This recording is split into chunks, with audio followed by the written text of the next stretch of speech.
Did you ever pray for something you didn't get? And you know you didn't get it. I mean, it wasn't like it's going to happen in the future. You know you didn't get it.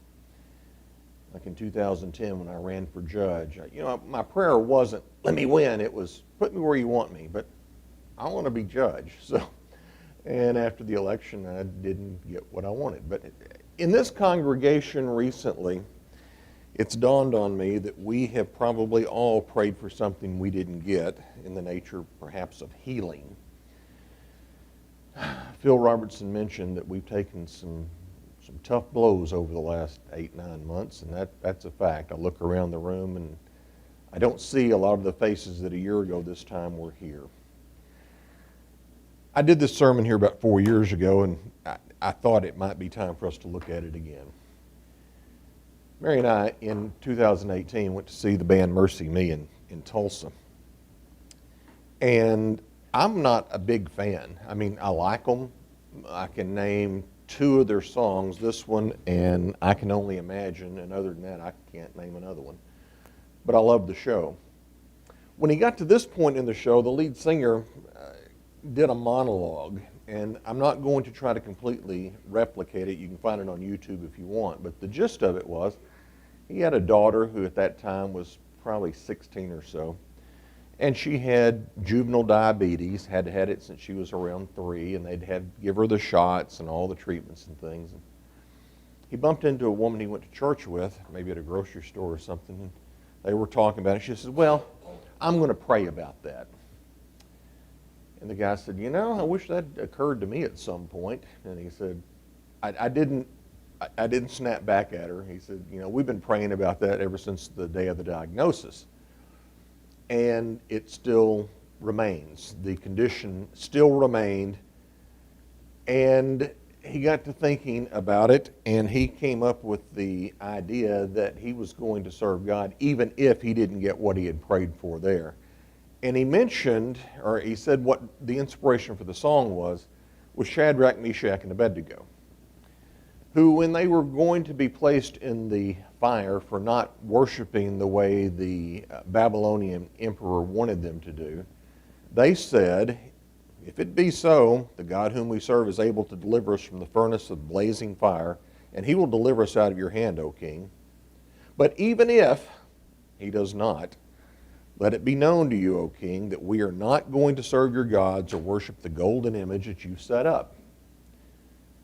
Even if he doesn't pull us out of this fire, we're not bowing. So what I've done this morning is I'm not going to sing it to you. I've got the lyrics here. No, I'm not going to sing it to them, Mary. I've got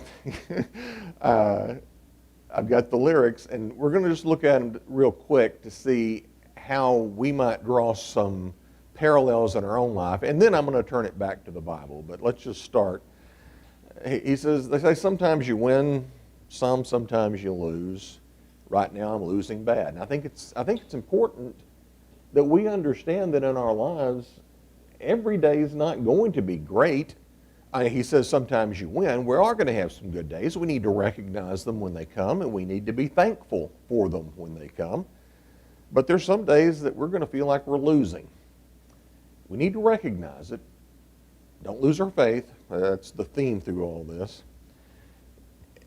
We don't stand on the stage night after night and encourage the people that have bought a ticket to hear us encourage them. He has. He says, I've stood on this stage night after night reminding the broken it'll be all right. People who come wanting to hear inspirational messages from this band, and you certainly can. But right now I can't. There comes a time when it just becomes overwhelming to us. And we need to, again, recognize it. You can put that fake smile on all the time. It can be there just as fake as it can be. But sadness is also an emotion. Our body and our mind is telling us something, and we need to listen to it. He said, it's easy to sing when there's nothing to bring me down, but what will I say when I'm held to the flame like Shadrach, Meshach, and Abednego? What do you do when you are metaphorically held to the flame the way they were? He says, I'm there right now. What do I do? He said, it only takes a little faith to move a mountain. Jesus said, if you had the faith of a mustard seed, you could do that. He said, that's a good thing, because that's all I've got right now. I've just got a little right now.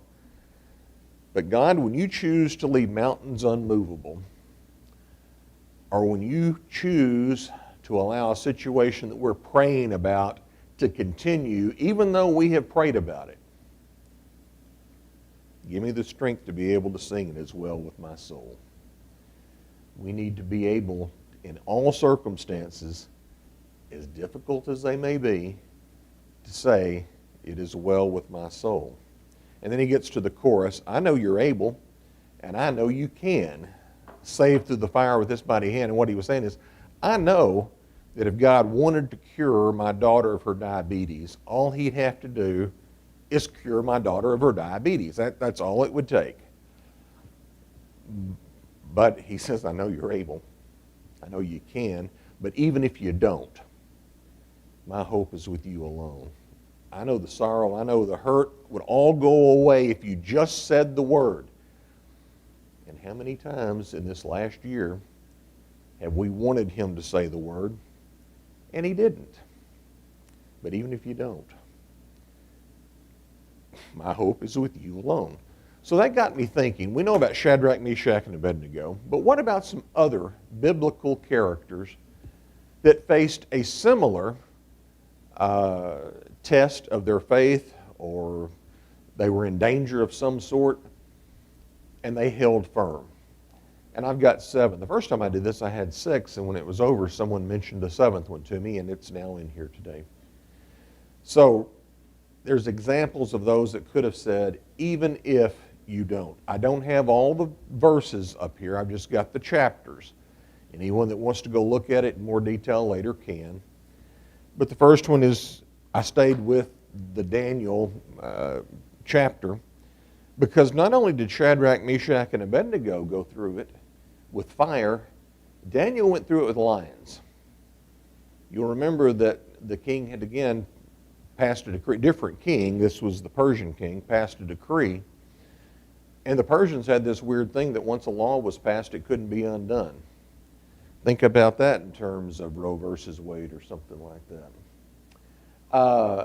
But the penalty was to be thrown into the lion's den, and David chose the penalty. Stayed there all night, came walking right out the next morning. But even if the lions had eaten him, he was not going to fail to worship his God or to worship a different. Esther was the one that someone mentioned to me that I had forgotten about. In the story of Esther, you'll recall that there had been a law passed against her people, the Jews, and she goes to her uncle Mordecai and talks to him about it, and he said, you know, you may have been put in the position of queen for this very thing. We don't know, but you've got to try to do something. And you remember what she said? Even if I perish, I perish. Or if I perish, I perish. And she went and talked to the king and got the relief she was looking for. But her attitude before she went to talk to him was, if I perish, I perish, but I'm going to try. She put her faith in God. Job chapter 2. After all the calamities in chapter 1 and in chapter 2 had happened to Job, his wife says, curse God and die. And again, I'm paraphrasing. And he said, how could I do that? When things are going good for me, and again, this is not word for word, but things are going good, I praise him. How can I turn my back on him when things are going bad? I said, I'm not going to do it. I'm going to be firm. David, 2 Samuel chapter 12. This one takes a little bit more explanation. You remember in 2 Samuel chapter 11, David's on his roof and he sees Bathsheba bathing, and that wasn't just enough. He needed more, he thought, and it led to a whole series of calamities that resulted in the death of Uriah. And in chapter 12, Daniel gets upbraided by Nathan and was told the child was not going, that he had with Bathsheba was not going to live. David prayed after the child was born, and he prayed and he prayed. And when he was told, reluctantly by those that came to tell him, when he was told the child was dead, he got up and bathed himself, got his clothes on, and said, okay, well, I'm going to continue to serve God, even though the prayer that I prayed didn't come to pass. In the New Testament, we have Peter. Acts chapter 4. He and John, I only mentioned Peter here, John was involved in the first two, are brought in before the Jewish leaders. And you'll remember, back up, that during Jesus' trial, they told Pilate that we don't have a law to put a man to death. And the Romans had to carry out the scourging and then the crucifixion. When you get to chapters 4 and 5, the Jews are getting bolder and bolder. And in chapter 4, they warn Peter and John not to speak about Jesus. And their answer was, whether we should obey God or man, we'll let you decide. Chapter 5, they're brought back in because they continue to talk about Jesus, and they're whipped. You get to chapter 12, it starts with the beheading of James, and then Peter is put in prison. And did Peter say, okay, that's it, I've had enough, you beat me, well, you warned me, and then you beat me, and now you've got me in prison, and God, you're not answering our prayers, that's too much. No, that's not what Peter did. Even if it had cost him his life, he was not going to deny Jesus again like he had once before. We have Stephen in Acts chapter 8. Stephen knew, I believe, what he was walking into, because you remember I mentioned they were getting bolder and bolder. They whipped Peter. They killed Stephen. But before they killed him with throwing stones at him, and I don't know if any of you have ever been hit by a thrown rock, but you've probably never been hit by 100 thrown rocks. It's going to hurt up until the time you lose consciousness. Stephen stood there and told them what they needed to hear before he died. Stephen could have at that point said, I think I may have been wrong about this whole thing. Time out. Let me think about this for a little bit before you start throwing rocks at me. No. Even though he knew what he was walking into, even if God was not going to let him walk out, he stood firm. We've got Paul in Corinthians chapter 12 where he rattles off a list of things that he had been through. Been stoned by his countrymen. He's been lost in the deep for overnight. I mean, all these things that he had gone through. And we know that Paul didn't say, okay, I quit. I prayed about this torment that I'm going through, and you're not taking it away, so I quit. That wasn't his way. But then finally, I saved the best for last. Jesus, when he was in the garden, he's praying, if there's a way we can do this without me having to go through it, I will. And again, my word's not his. But even if we can't, I'm going to be obedient. I'm going to do what needs to be done.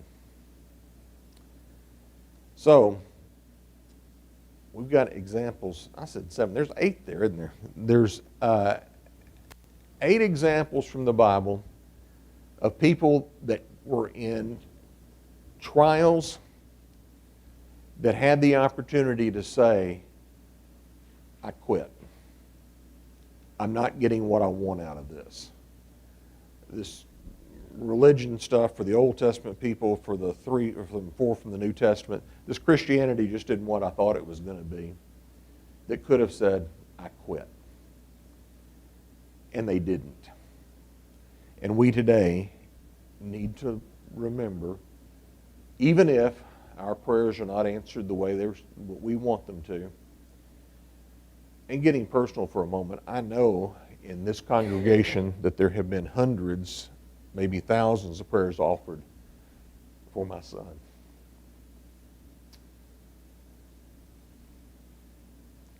Keep doing it.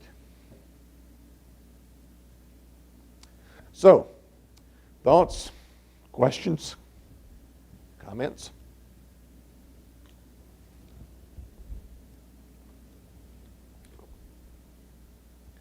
No other examples you can think of. Of course, I know you didn't know to be thinking of them before you came here this morning, but. All right, my rule is when I'm done, I quit. So we are adjourned until class.